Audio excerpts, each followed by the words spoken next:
Hi, അപ്പോൾ എല്ലാവർക്കും സുഖമല്ലേ? അപ്പോൾ വീട്ടിൽ ഗസ്റ്റൊക്കെ വരുമ്പോൾ ഉണ്ടാക്കാൻ പറ്റിയൊരു സിമ്പിൾ ചിക്കൻ റോസ്റ്റ് ഉണ്ടാക്കിയാൽ നമുക്ക്. അപ്പോൾ വീഡിയോയിലേക്ക് പോകാം.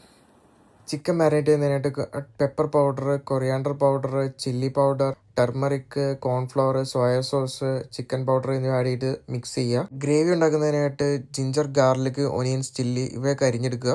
ചിക്കൻ ഫ്രൈ ചെയ്യാനായിട്ട് ഒരു പാൻ ചൂടാകുമ്പോൾ സൺഫ്ലവർ ഓയിൽ വെച്ചിട്ട് ചിക്കൻ എല്ലാം വറുത്തെടുക്കുക. ചിക്കൻ വറുത്തെടുത്ത ഓയിലിൽ തന്നെ ജിഞ്ചർ, ഗാർലിക്, ഒനിയൻ, ചില്ലി ആവശ്യത്തിന് സോൾട്ടൊക്കെ ഇട്ടിട്ട് നേരെ സോട്ട് ചെയ്തെടുക്കുക. അതിലേക്ക് chilli powder, turmeric, coriander powder, chicken powder ഇവയൊക്കെ ആഡ് നന്നായിട്ട് മിക്സ് ചെയ്യുക. മസാലയെല്ലാം നന്നായിട്ട് ചൂടായി വരുമ്പോൾ അതിലേക്ക് കുറച്ച് വെള്ളം വെച്ചിട്ട് ഗ്രേവി ആക്കി എടുക്കുക. തിളച്ച് വരുന്ന ഗ്രേവിയിലേക്ക് കുറച്ച് ടൊമാറ്റോ കച്ചപ്പും വറുത്തെടുത്ത് ചിക്കനും കൂടി കൂടിയിട്ട് മിക്സ് ചെയ്യും. നല്ല തിക്കാവുന്നതായിട്ട് കുറച്ച് കോൺഫ്ലവർ ആഡ് ചെയ്യുക. ലാസ്റ്റ് ആയിട്ട് കുറച്ച് പെപ്പർ പൗഡറും കൊറിയാണ്ടർ ലീഫും കറി ലീവ്സ് ഒക്കെ ഇട്ട് നന്നായിട്ടൊന്ന് ചൂടാക്കി ചിക്കൻ കറിയോടൊപ്പം കഴിക്കുമ്പോൾ നല്ല കുത്തരി ചോറും സലാഡും.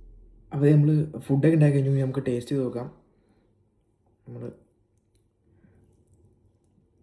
റൈസ് എടുത്തു, നല്ല ചൂടുണ്ട്.